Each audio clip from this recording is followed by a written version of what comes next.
What's up, everybody? Welcome to the Dope and Tape Show. Thank you so much for coming and hanging out with me, and I guess Bobby, and of course Tony is here. He's our guest for tonight. He's the director of operations for Simon's Fire Protection out of San Diego. So we're excited to hear his story, what he's doing now, if he has any tips and or advice for the younger generation that's coming up through fire protection. So I'm very excited about that. I just got back from doing this was the first time I did this trip. So Mobile, Alabama, Pensacola, and then Destin. So I did three hotels, three cities, and then drove home today after about it was about 1 o'clock when I started driving home. I went to go see a couple of customers, but I vlogged it. Now it's a weird vlog, and I didn't know that I was gonna like end up this way, but I feel like it's just me talking in the hotel room, in the truck, and then like on the balconies because um yeah, because I didn't have like I can't take the camera. I don't want to take it into the gym. Is like that's weird, to me. And then so far, I'm still trying to get off the not caring about what people think about me running around with a camera, but it's there in my head. And then I can't take it in the meetings, right? So I have all these blockers. So I don't know. I guess this is something That sounds like a video we can't wait to see, kid. so it'd be like a vlog of me just talking, mainly my routine when I travel. What And about the I, audio? Is the audio going to be okay?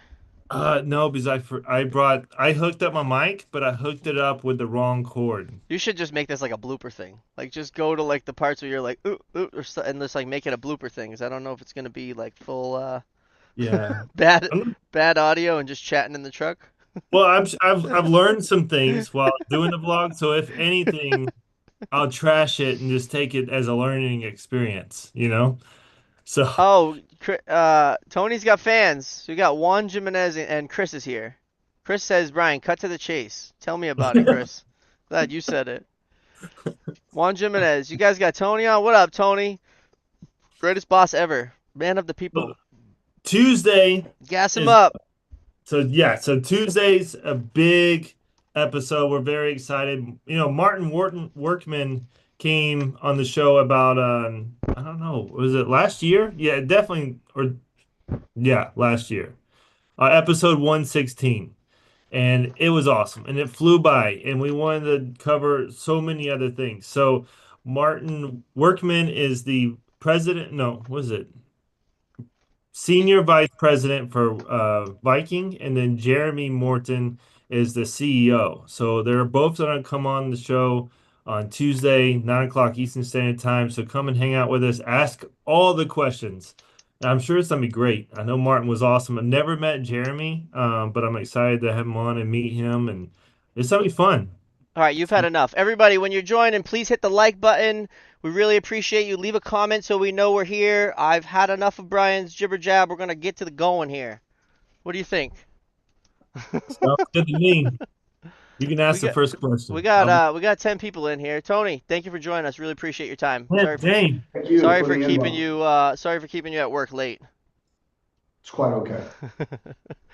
So we're the Dope and Tape Show. We do this. We want to talk about you. Talk about your career. How did you get to where you are? Did you go? Let's talk about. We usually bring people right back to high school. What happened after high school? Did you go right to sprinklers? No, I Mm. wanted nothing to do with sprinklers. My biological father was in sprinklers, so you grow up with that smell of cutting oil and Marlboros and Budweiser in your house, right? Um, and I was destined to go do something else. I was in a junior college for a semester, one semester, and then just like high school. This was back in 1990. Um, your grades come in the mailbox, right? And that report card came in, and I don't know, it was probably 2, 3 days after that. I woke up to pots and pans banging over my bed at 5 in the morning and said, "Hey, you're going to work. You're not doing anything at school, but chasing girls or whatever else." So I went to work, and first day, like normal, you got to sweep the room in the shop. And then after lunch, I was working at the Denver Convention Center, hanging 8-inch pipe 60 feet up in the air, never been on a lift, They never. threw you in it. Holy I shit. mean, right to the lion's den, Wow. So the fitter that was on the job, he he just gave me that easy explanation to just keep it on your shoulder, and then with your height, stand on your tippy toes and try to stab it into this hanger. And I'm like, what's a hanger? And I'm stabbing into Yeah. it. What am I doing here? And that's how I got started. That's pretty high to go for your first day ever. A lot of And guys will buckle right then. Oh, don't yeah, yeah. don't get me wrong. I was shaking. I'm sure I was scared. And it's ingrained into my memory bank that I'll never forget that, you know. Yeah, I had so I can think of Oh two boy, here first we days. go. I'm not gonna go into the story, but Just go two first quick. days. Just go quick. We want One to with talk my about Tony, dad, not you. one with my dad. It wasn't a great first day. I pissed him off super early in the morning. So I've always been in like the fitness and stuff. I think I got done boxing at that time. But anyway, I had yogurt and I went to go eat it in the work truck. Of course, my dad picked me up at my house, and then it spilt it on his truck, and he lost his shit. He just lost Oh, it. Yeah. He's like, if you weren't my son, I would fire you right now. Oh that's yeah. great. That was That's we've heard that one probably like I know Tony heard that for the first time, but we've heard that about 100 times now.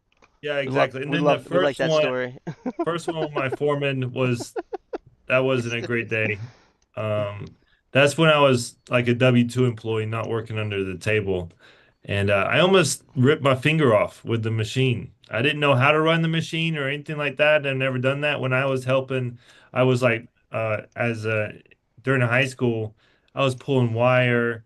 I was helping the inspectors, so I never ran a machine. And yeah, I had my wedding ring on, and then I had the wrench. I didn't know it got tight. I had no idea. So then it was my hand with a bar, and then I had the wrench, and it got lodged between the wedding ring. Yeah. And then, of course, our machine didn't have a foot pedal, so the foreman had to run over, lift the wrench so I could pull my hand out, and then he had to turn it off manually. Yeah, you just had the toggle switch, right? Yeah, yeah. Yeah. Yeah, so those are my two first days. Do you remember your first day, Bobby? I do remember a couple of my I kind of started twice because I had to work in between high school and co-op, and that was summers. I started 6 inch. I was grooving 6 inch on my first day, and then dragging it into a tunnel. It was like the worst thing you could have ever possibly done. But it was prevailing wage, and I was like summer help, so I was making some good coin. I was making some really good coin, and I was getting drove to work by pops. Oh no, that's cool. Um, but so basically, moral of the story is you were dragged into the industry, Tony. I was doing what? You were dragged into the industry, Yeah. Yeah, you didn't have a choice. just like the rest of us. Yeah. Yeah. Yeah. It was more pay your own way now, Yeah. So And so you said you were at the Denver Convention Center? hmm That's a big one. And so how's the apprenticeship go out there? What kind of apprenticeship did you experience? I started with automatic fire or automatic fire sprinkler. So they automatically enrolled into the union apprenticeship. Um, and I knew at that time it was a 5-year program, and you got paid $5.25 an hour. And at that time, I knew I could excel through the apprenticeship book wise if I went on the road. So for the first, few years, I just kind of traveled for automatic. And at that time, your traveling foreman could also be your proctor. You know what I mean? So I sped through the books pretty quick because, you're out of town and town you don't even know, and you have nothing else to do but do your book work. Right. So that was easy. And, you at that time you shared a room with the foreman, so he was always available to ask questions as long as you were going to still show up and work your ass off the next day, right? So he'd stay up and just talk and do whatever. So that worked. That worked out. So I went through the apprenticeship on the bookwise pretty well, and then I finished those in about 2.5 years. And at that time, that was through Penn State, and then I went through. I want to say it was maybe 6 to 8 months after that they made me a TJ. So I had to TJ some jobs, which was very challenging because here you are, this young punk kid trying to tell people that were older than you and also had a lot more years in the trade, right? So you had to deal with people that didn't want to be told what to do by somebody younger that didn't have half the experience. So that kind of puts you in check real quick to learn from the older guys, and this is when if you're let's just say in a riser room and you're trying to trim a dry valve, my job was normally to dope tape and get the trim ready, but then Right. they would turn their back on you so you couldn't see what they're doing. You Mm. know what I mean? And we had, I'll never forget, we were in Bozeman, Montana, and they had a whole bank of dry valves.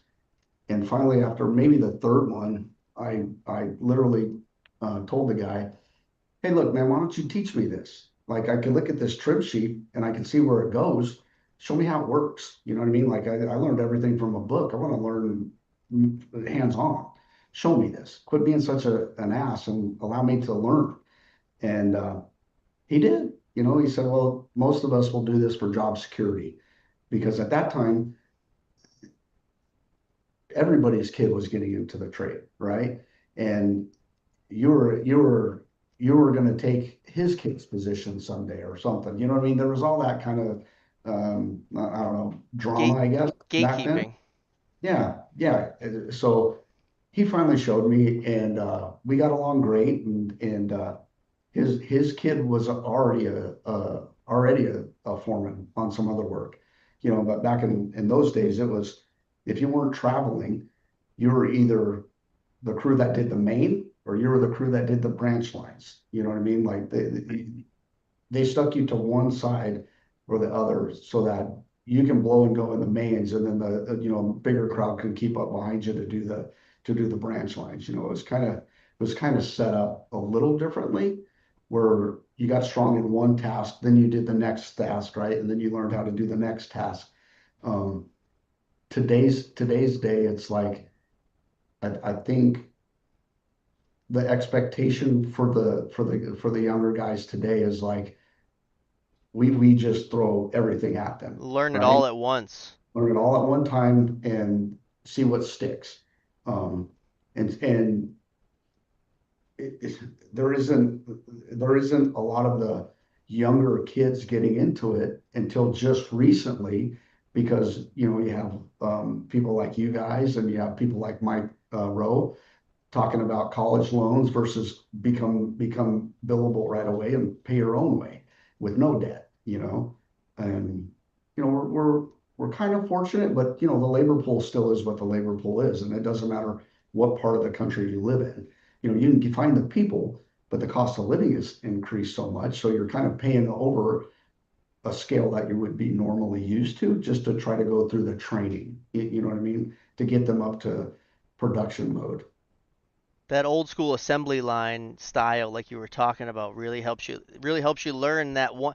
If you do mains for months in a row, I mean, you can do that forever. But like you said, we got the young guys trying to just do it all at once. It's tough to let it all stick. Yep. And that helped me out for sure, is learning the basics right off the bat. You know what I mean? When I opened up my first company, that guy that turned his back to hide the valve became my first superintendent. I hired him to be my first superintendent, and he was a couple years away from retirement. So he loved to just go and teach and work with the younger people. He was a That's great it. problem solver. You know what I mean? His mindset kind of changed, huh? As he Yeah. got older. Yeah. Well, You are not the first person to say that. Like it's actually kind of common to hear that people are gatekeeping knowledge. yeah.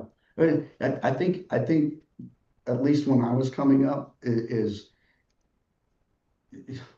you had to learn it that way, and that's the way we were raised, right? If somebody told you to do something, you didn't ask a question, you just went and did it.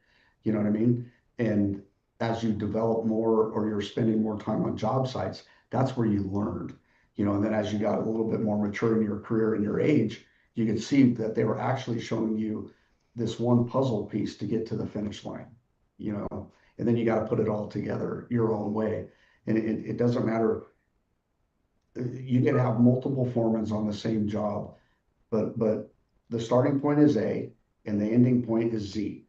How you do it versus how I do it, it doesn't matter as long as you still get to Z, right? And you're trained and you're taught to save steps. Every step should have a purpose and be productive, turn in quality work and pass your inspections. But if you put in your branch lines different than I do, or you measure your drops one room at a time and I measure six, go fab drop them and put them in. It's just everybody could do something different in the way that it fits them, but you just got to watch your labor hours and company makes a dime, everybody makes a nickel. You know what I mean? Got Yep. to keep the company going. Very well said. That's exactly it. We got 10 people. Hope that we have 10 likes right now. Appreciate you guys watching us, whether you're watching us live or you're watching the replay while you drive. We got what's up from Australia. Yo, what's up, Australia? Thanks for joining us. What time is it there? Like opposite time of us, right? We got Australia in the chat, Bry. I think it's what, 5 hours behind? It's pretty cool though. Behind the Eastern. Those are our brothers over the pond, they say, eh? Chris, you still here? Yeah, so I think that the gatekeeping that went on, like what you're talking about, what you experienced, that seems like that wasn't just a one-time thing. That was very widespread, and we might be paying for that now with lack Yeah. of knowledge. And we got the old timers or the veterans, as they like to say more respectfully, is that they're all getting ready to retire. And Mhm. when I started, there was so many other 18-year-olds amongst me. There was an 18-year-old on every ladder all around me, and now it's like, Oh, yeah. where do you get an 18-year-old nowadays that's ready to show up every day? Like not even like they we could calling out once a week, calling out once a month. Like that wasn't a thing. You'd never call out. You were going to work. I mean, I don't know. My father was driving me to work, so I had no choice, but I was getting in that truck. And so Yep. calling out never, it was kind of ingrained to me that there was never a day off, that we were going to be able to just be out sick, where it really is just most people are calling out tired nowadays. But where do you find that 18-year-old guy that's just ambitious, trying to work harder than the other 18-year-old guy? It's very hard to find nowadays. Very hard. It's very hard to find. And I think it still kind of operates the same way. They have a family member in it, or a friend or a friend's dad that is in it, and that's the only way they know about it. I think the trades are starting to make a pretty good comeback, but I think we're still a couple of years away to seeing like some mass people trying to join. You know what I mean? Yeah, we got to get a lot more viral videos going on the TikTok to get some more kids joining up at 18. Correct. We Correct. That we got to show them and how lucrative it is and how many avenues there are in the industry, and that's kind of the whole point of the show. yep, exactly. There's more, like you said, there's more faster money into the social media type of thing or computer software and things of that nature. It's it's what they grew up on. You know what I mean? It's. I remember seeing the first microwave or cable television. You know what I mean? And they're born with a cell phone in their hand that answers anything they want. Yeah. Oh yeah. So it's just different, but hopefully it can make a comeback My kids and can use the phone better than their grandparents. yeah, absolutely. Young, And young. you see the grandparents handed it to the grandkid to tell them how to operate, or hey, how to do that. You know, Oh, you it's see, you it's see it all crazy. the time, right? Grandma, why'd you send the eggplant, thing back or whatever? You know what I mean? It's, oh, I don't know why. It's just, Oh, that's great. just generations try to talk. That's it's 11:30 in Australia. You got us on the job site, Andrew. I love it. Turn it up. Turn it up. Turn me loud. And Hawaii is 6 hours. Tell the plumbers that we're better than them. No, I'm just kidding. We love the plumbers. We just don't have to deal with poop. We had a plumber on last episode. Shout out to Abe. Yeah, Every now and then we'll have a different type of trade on, electrician, a plumber, and just to try to spread the love to the other trades. We share the Yeah. job amongst them, but we got to let them know that we're life safety, right? right. We're the most important. What do you got, Brian? You got any questions for Tony? Yeah, Tony, do you have any advice for the young guys coming up? We can kind of get started talking about that. I would tell the young guys, um, I guess don't get your hand underneath the bar and the pipe wrench, you know what I mean, on the machine. Yeah, yeah. Don't do that. Um, Don't be like I would- Brian. yeah, don't be like Brian. Yeah. I would tell the young guys just to hang in there. It's not as and to think that it's a lot safer now than it was back in the day. Um, True. there's more protection that they're allowed or that they have, and it's a it's a great industry. It's always paid my bills, whether I was in the field or an owner or right, a director of operations right now. The money is there, but don't ever live outside your means because you never know what the economy is going to do, and you never know when the work is going to slow down. It's all delegated on the economy, the interest rates, presidential elections. You got to look a little bigger than, man, I just got this raise. I'm going to go buy this $70,000 truck now. And then in 2 weeks, you're laid off or you're only getting 20 hours instead of 40. You know what I mean? Stay living within your means and put that money aside for your retirement, you know, because your body's going to break down. Um, one of the guests, like one of the guests, Chris, he's a young guy, but is his body still capable of what his mind wants it to do, you know? Right. And he's at that age where he's at that crossroad, you know? Yeah, you can't. I mean, some guys do, but it's tough to wrench pipe for 30, 40 years. It really is. Yeah, Just pull on them yeah, wrenches. So you got to have an end game. And that's why the industry is great because it has different avenues that you can kind of slide into after you do 15, 20 years in the field. exactly. And it, do you want to stay in the field or do you want to learn more, get into the office? Not everybody is made to be a superintendent. Not everybody is that person that can galvanize 50 people underneath them to run a field, right? Or however big the field is, and give clear line of direction so it's not interpreted wrong. Be very clear with what you say, and learn project management, learn estimating, learn different aspects of the whole industry. Never stop trying to learn because the more you learn, the more valuable you are to the industry and to whoever you're working for or to yourself. You know what I mean? That's Right. that's one of the biggest things. Never settle. Always keep challenging yourself. That's the biggest thing. Strive. You know, when a new material comes out, which I think we all know in the industry, it's not all the time. It's not like once a year or once every 5 years, like what was the next thing? The low pressure dry valve. And then you had the flex head.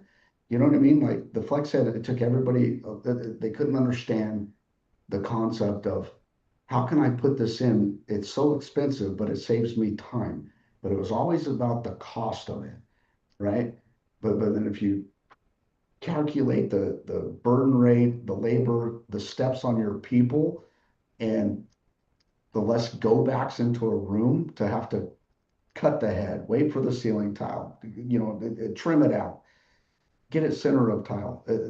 It's a great invention, but how many people are really using it? You know what I mean? Because then it becomes an issue for design, right? Well, the calcs don't work. So there's all these other issues and problems down the road, but look and see what works best for the people. If you get the people's buy-in, you'll always have morale because they'll know that they'll believe in whatever you're telling them, and they'll follow you. Be that leader on the job site. Lead by example. Lead by example. Yeah, the best flex head jobs are where you go, you bang up all the pipe, put the flex heads in, zip tie them, fill it up with water, and then you don't have to come back till the grid's in. Right? Exactly. That's where you save the money. Yeah, you You save ever them. struggle with any of that? Like getting a raise, going to buy an expensive vehicle, and then getting your hours cut and labor issues? I think those are always a big issue. You know what I mean? Like it, if you take the profitability out of the equation, if you just look at a farmer. Farmer has workhorses that plow the field, right? Before the tractors and all the other stuff, okay? But if they have the workhorses that plow the field, right? So those are your fitters. You can only crack them so hard if they're not seeing anything at the end of the line. Sooner or later, they're just going to stop plowing. So if you invest in them, they're going to invest back into the business, right? If you rally the frontline troops that are out dealing in the elements every day, if they know that you're loyal to them and you respect what they do, then the office it flows with no problems. You know what I mean? Because you have the front line of everything doing the production is what pays the bills, right? No matter how big or small your company is, and that's from inspectors to the designers to the lower tiered apprentices to the foreman. Everybody needs to be accountable for their part of the day, their part of the job. And there's nothing that you couldn't accomplish together if you actually are a unified team, all go in the same direction, you know? It does take a team. Yep. And the pandemic, it kind of in my opinion, I should say that, not everybody's opinion, but in my opinion, it kind of ruined the word team because Right. everybody's remote and it was the first thing you saw in your emails, right? Or a Teams chat. Hey, team. Well, it's like there's no interaction except for a video call or whatever else. And then when you are able to get back to the office or back to work, it's kind of an awkward situation. You know what I mean? Because Like, they don't want to be there. Just like, yeah, well, it was they don't nice, the house. they didn't want to be there. And you have now it's like, are we really a team? Because the word said it, but is it just somebody putting in a mouthpiece and typing the right thing? Like you have to show it, right? And sometimes I think that's where people or companies fail is they just overuse it, but there isn't really any, team building events like true events, like different people from different departments mingling together. You know what I mean?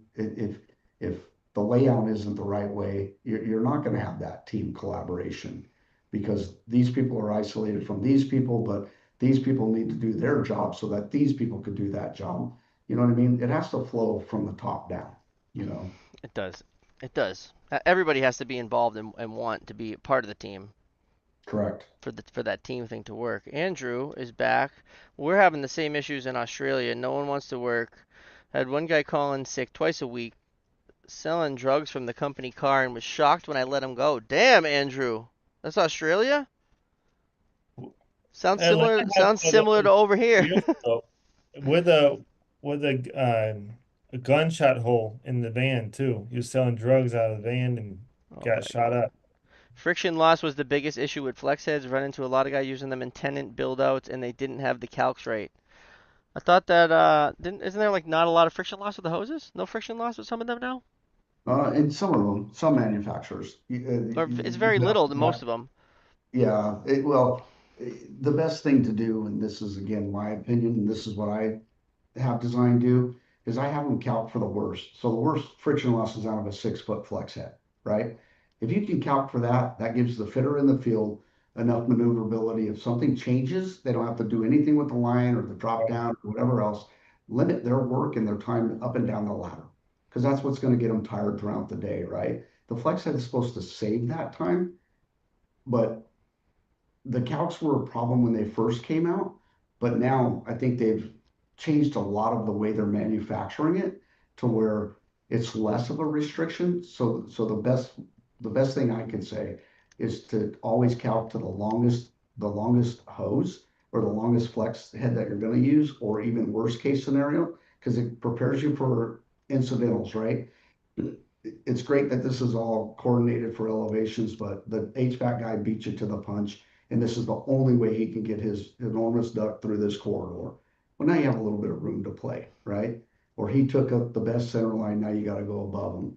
but you still have a lot of play in there, right? So you don't have to change a lot of your fabrication or your cut on job. The more steps you can save in the field by proactively planning for worst case scenarios in your design or your estimating time, the better off you are. You know what I mean? Yeah, that That, sounds great. that's just my opinion, but not every job works that way. You know And what I so mean? then, didn't you use like you quote it for say 6 foot hoses, or but then you use 4 footers or type deal? Yeah. I prefer using the 3 foot, but count for a six. Then I know I have so much play, I can do anything I want with it. Okay, I like that. That's a great idea.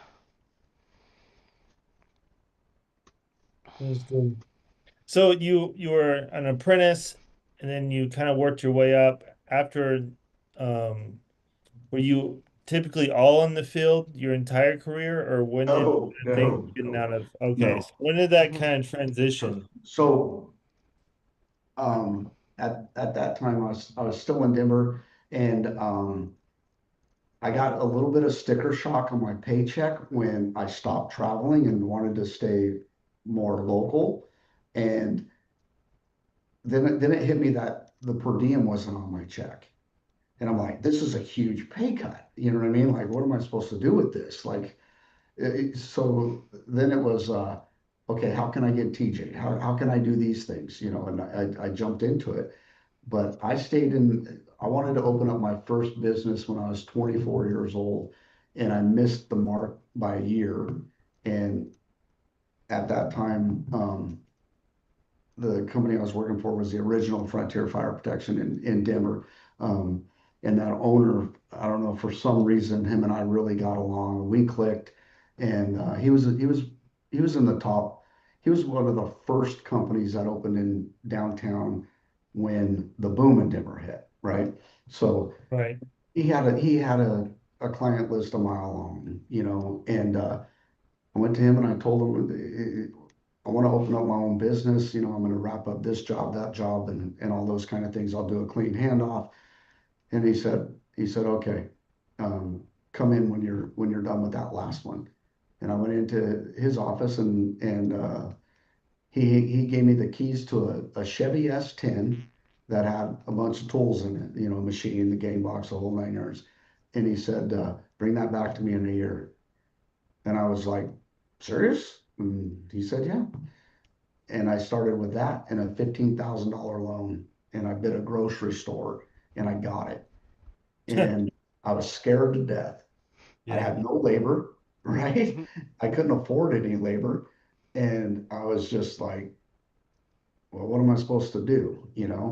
And I got the pipe fab. I had to sub out design, and I got the design, and that's how I learned how to list and verify the listing with the print, the listing, the red pencil. You check off all the grooves, you check off all the Right. couplings, Right.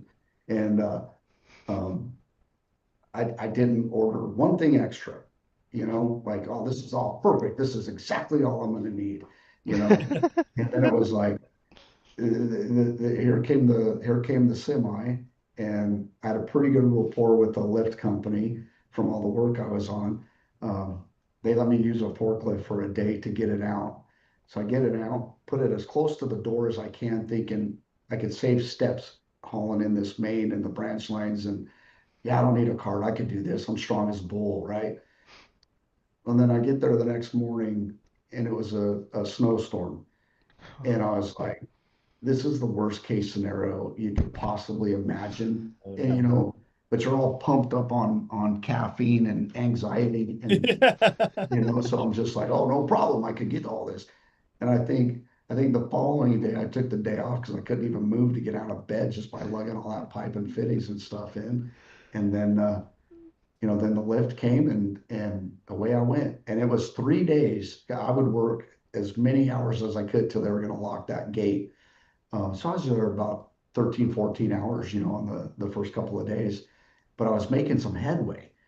And that's when I learned very quickly that the sales floor, that's all show pipe.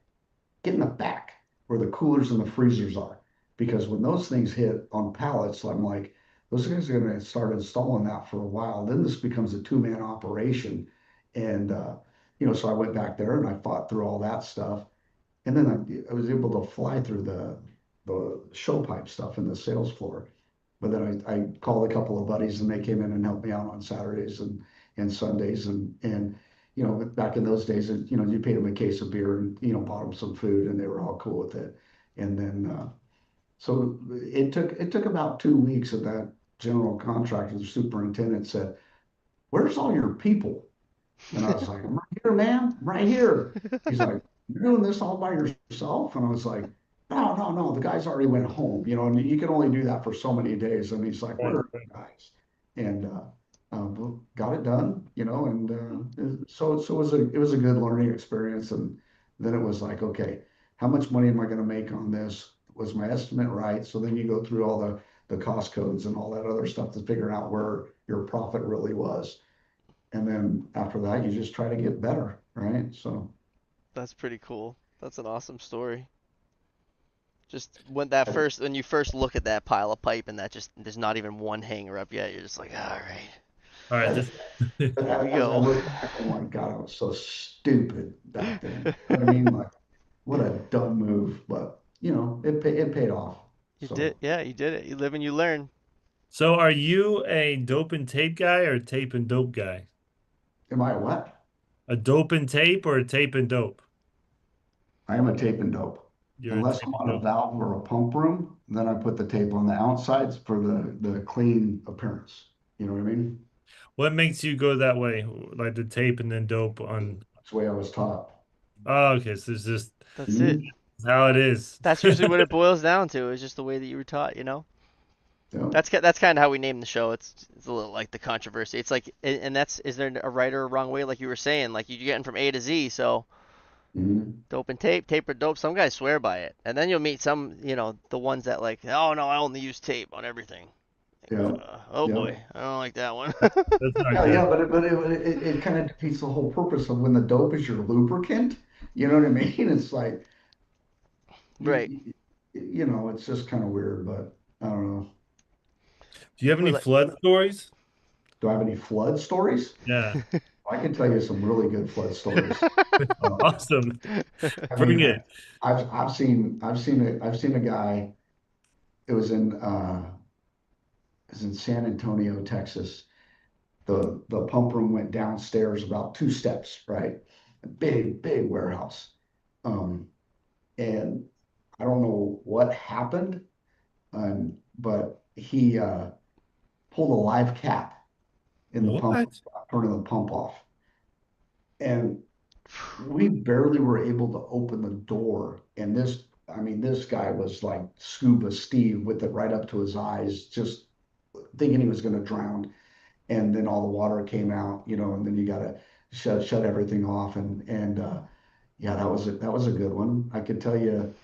Um, he said Scuba Steve.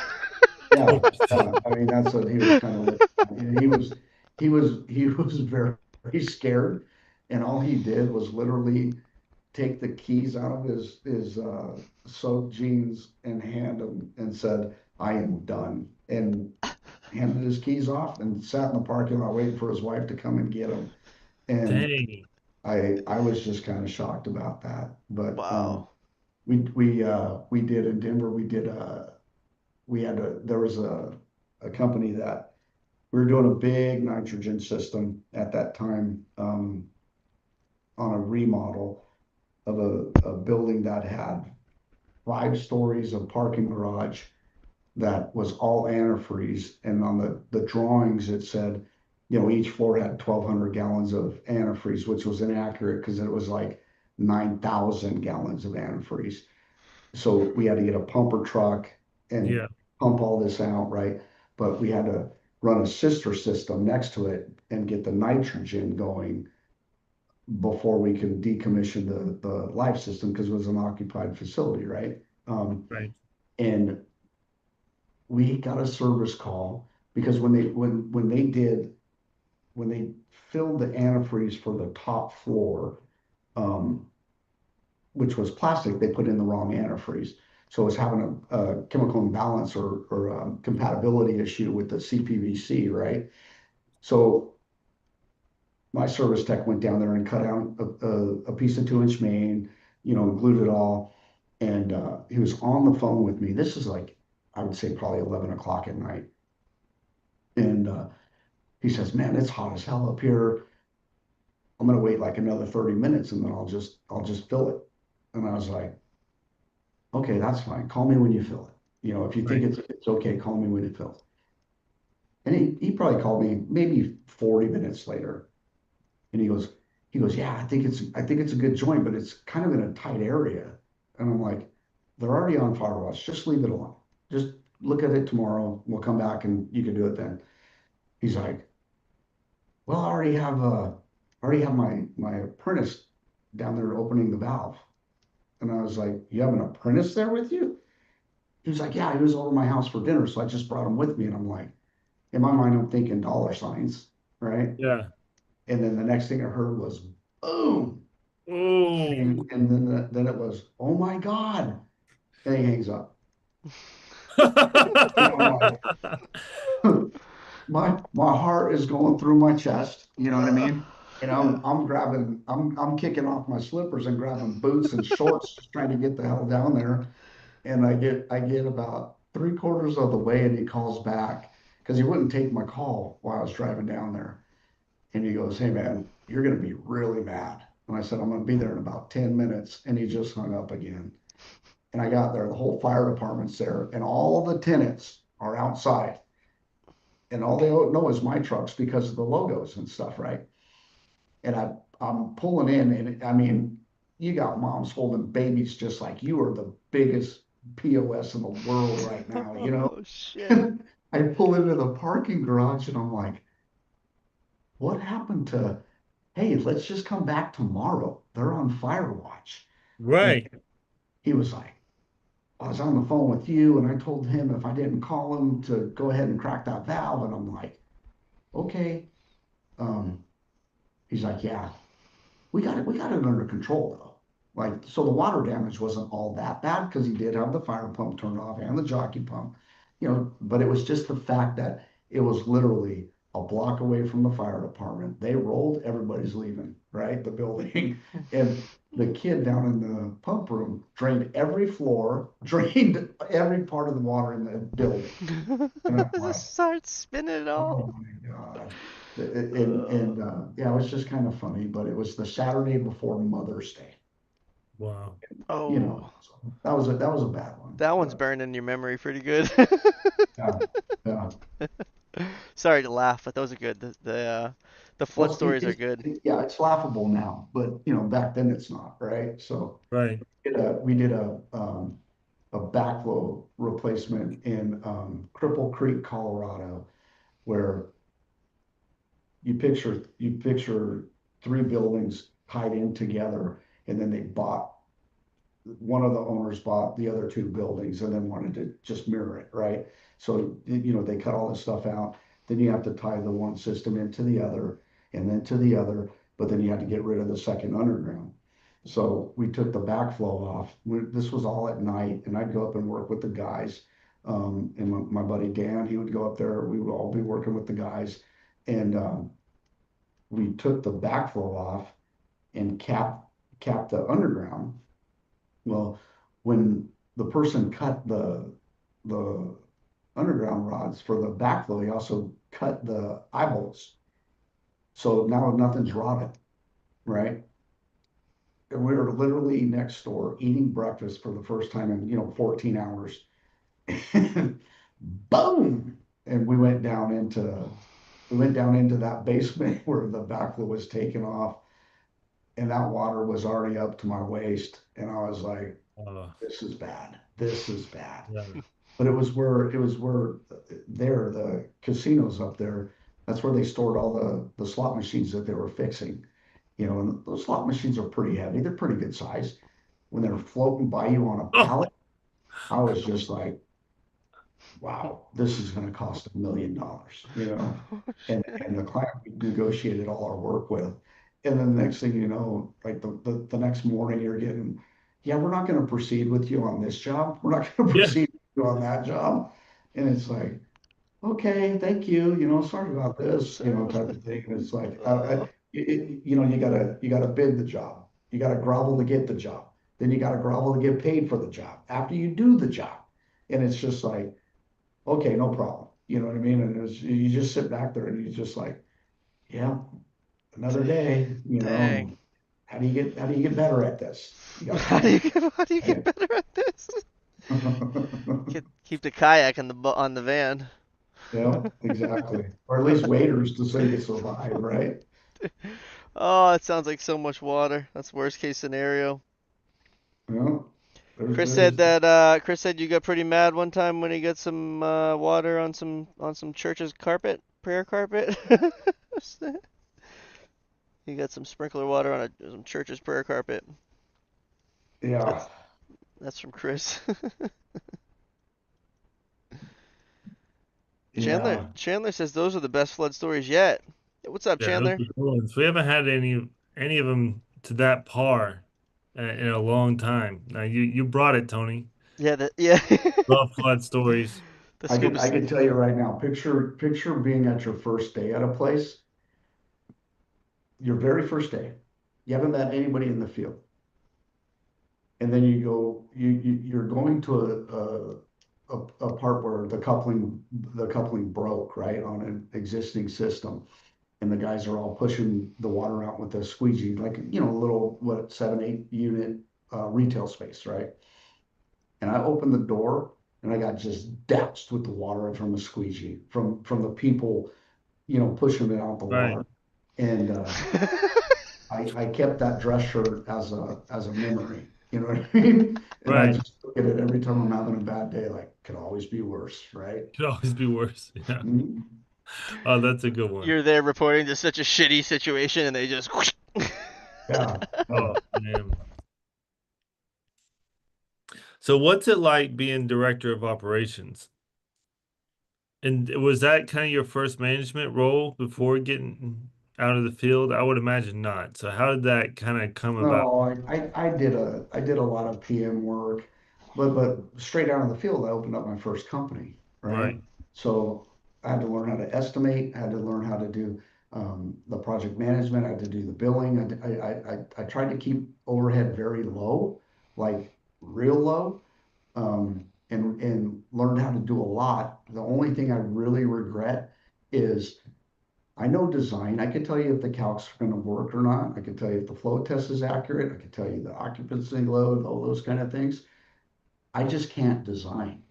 I never learned, and that is one of my biggest regrets. I can compliment it, I can criticize it. If you ask me to sit and draw the system and look at the layers of the architectural files, I'd be there all day and night trying to draw a main. And I'd be lucky if I got two pieces right. You know what I mean? Like right, I can't, I wish I had the drive to learn that aspect of the trade. And it's just, it's not in my nature.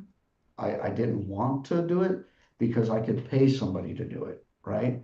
And right, then I didn't, I never had the time available to allocate to it, and I regret that. But I felt like it was more important to keep the business going, or my strengths were better suited elsewhere. You know what I mean? Than to try to right, learn, and I do regret that for sure. But yeah, you learn it all, right? You're bidding everything. You're trying to be accountable for all the mouths to feed that work for you, and so you take that very personal. So you just you dial in and you make your priority list, which changes after your second phone call of the day, and then you finally get back to it late at night or whatever else, right? Because everything happens in this trade very, very quickly, and you can't control the phone calls. I need it Um, now. I need it now. yeah, I need everything it. is very reactive, I need it right? now. I need it right now. I can't do Mhm. anything without this one piece. Can't even start. Where is it? How'd you forget it? Yep. We got Andrew Evans. I once drained a water tank into the storm water. I didn't know what happened, but the water flowing into the sewage and it flooded the car park with sewage. The funny part was the car park was owned by the biosecurity, and I was on I was on a ride-on floor cleaner all night. I fixed it all, and no one found out. And the manager got there the next day and asked what the smell was, and I told them I'm not sure. The city must be doing work. The city must be doing some work. Oh, that's epic. One of my flood stories, I got away. I was able to get it cleaned up before anybody really found out. And at the time I hid it from my father too, because it was his job. Oh yeah. I had Yeah, I had I had a lot from my dad too. yeah. How'd it go today? Oh, it went good. But I had like Yeah. he didn't know I had like 10 laborers with wet vacs just vacuuming up brand new dormitories because I I was tightening a concealed head that the plate was casting a shadow and it was on a cheater. It was on a half-inch brass cheater, Yeah, yeah, yeah. half by half, and well, someone had already been there and tightened it up as much as you could possibly tighten it up. So when I put my head wrench and breaker bar on there, I just snapped the cheater. Boom. Fire pump was live. Woo. I was just a little apprentice. I was like, oh shit! I put my barrel under it. The barrel filled in like 1.5 seconds. I was like, oh, whoa! Got my slam valve completely useless because the threads are taken up. So I was just, yeah, panic mode. I ran out the door. The door locked behind me. I had, you familiar with the red seismic cable that we use sometimes? Mhm. They had made like loops with it, and they had locked the butterfly and locked the drain with that red cable. And so now I'm standing on a 5-gallon bucket. I cut that red cable with a hacksaw over my head to get the drain open. And Oh now by wow. this time the fitter on site was a little bit nervous because the fire pump was running. He shut it off immediately, but he came looking for me. But yeah, there was quite a bit of water in that dorm. They were bringing in furniture, futons and beds and refrigerators and everything. So we were Yeah. It gets scary real fast. yeah, that was a You good one. That was a 2-hour ride home from Connecticut that day. I was 100% wet. know. Everything on me was wet. Like it was And not it it's the was longest 2 hour drive such a long ever. such That's a a long long time. That's drive. terrible. Yeah. Little Bobby, what up? So after that, did you start carrying a change of clothes like every good sprinkler man? Yeah, well, I was in my father's truck, so I had his change of clothes on. Oh, okay. Al, we got Al. What up, Al? I took a head off the second story of a mall in Georgia. Maintenance guy said he shut down the right system and turned off the fire pump. He did neither. Multi-million dollar insurance claim. Damn! Oh, Oh, Famous wow. last words. Should be good. should I be think. good. Yeah. Be Yep. good. Should be That's the good. truth. I hate it when you hear that from a fire alarm technician as an inspector. It's That's like, what they. is it on test? Yeah, yeah, it should be good. That's all they say. I think That's all that a fire alarm guy. That should be good. Yeah, you should Yep. be Should be good. good. But when the trucks roll, this is me. It was him. He said I should be good. Yep. Not me, fire alarm guy. In Massachusetts, it's a little different than the rest of the country, but I was never allowed to do fire alarms or mess with the panel. It's like I don't know. It's an electrician thing in Massachusetts, so it was always, hey, I don't do the panel. I just spin the valves. And How's that's San kind of nice Diego to you. doing? Like as far as construction, is it booming? Y'all have lots of new construction still going up in areas, or is it y'all kind of focusing on service and inspections in the area? Here we cover all scopes, right? So we have an office in LA, great branch manager Doug Wisman up there, and we have so we perform fire alarm, low volt security, those kind of things, and then we do ITM and service. We do tenant improvement. We do new construction. We do multifamily. We probably do in my 35 years, we do the highest volume of CPVC I've ever seen with our residential track work and custom homes, uh, Hmm. which blows me away because in San Diego, there isn't a lot of land left to build. Right, But that's what I'm thinking. I mean, we do a lot of high rise work. We have, the company's, 30 years old and it was built on custom homes and it's taken off more. But we focus on every area of whatever we service. We have a great sales team and estimating department that there's always work and but we don't take any job for granted. You know what I mean? So Right. it's That's good. it's pretty pleasant. You know, we do have a tremendous amount of backlog and our front pipeline is full. And we have, for an example, we have, if you picture downtown San Diego, it's really cool when the planes are flying over, right? So they have that height limit. But realistically, if there's a space between two buildings, somebody will buy that and try to do something with it, no matter the size. So if you look at a pencil, we're we're we're doing a 40-story high rise that's built just like a pencil. Mm-hmm. And literally on every floor is only 4 units, right? That's how tight that area is. But for some reason they keep building and they find land to build. You know what I mean? Some way, somehow. Little spot. That is a pencil, huh? That is, Mhm. yeah, Like that's nice. seriously, Shit. it's kind of scary, but it's kind of cool. You know, the design's pretty neat, but I don't know. It's How many but risers? One riser? no, we're still in the design phase right now. You know, it'll be a pump and two standpipes, you know, but it'll be pretty cool. Y'all have pretty good water pressure out there? We have we have we have really good water pressure out here, actually. Um, What would you it, say the average is? I would say the average is anywhere between, and it depends because you have so many different jurisdictions, right? Every 4 blocks are in a different city. You know what I mean, really? Yeah. But I would say the average is anywhere between 85 to 110, you know? That is good pressure. Yeah, that's good. My house here is sprinkled, right? And it's right by SDSU.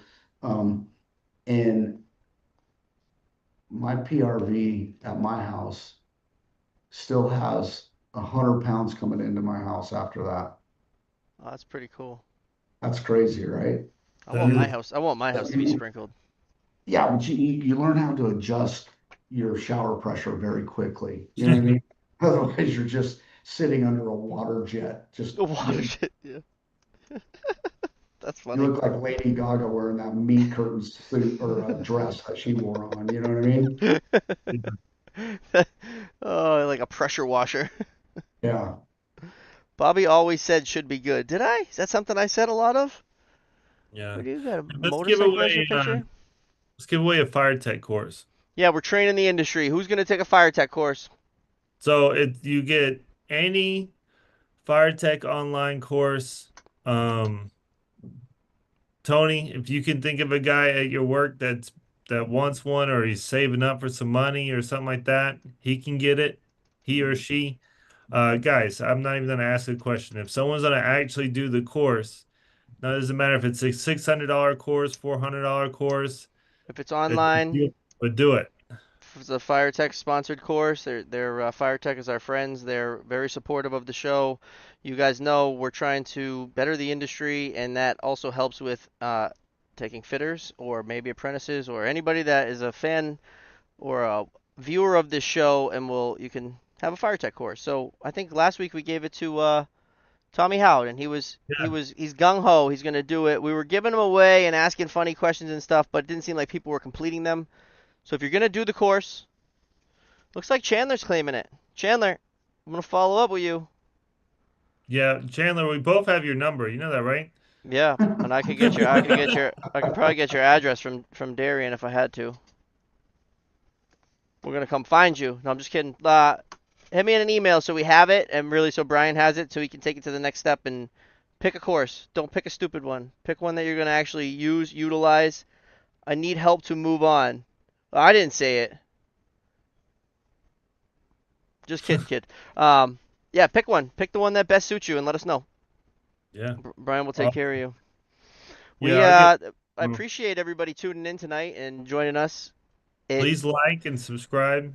The show is, we were super consistent in the beginning. We were both in the field. We were coming home every night. We were working every day, doing the commute thing. Now we're both kind of traveling for work, and so I don't know. Sometimes it's a little inconsistent, but we're trying to go live every Thursday, no matter what. And you're gonna start seeing us on Tuesdays, as Brian was talking. We have an exciting show coming on Tuesday, and that's it. I appreciate your time, Tony, and all your stories. I think that you had some Oh, really good thank you for the stories. That invite. was a blast. I love all the flood stories. That's wild. And I was just like in my head putting myself there because I've been in similar situations. I can kind of remember what it smelled like, what it sounded like, the feel.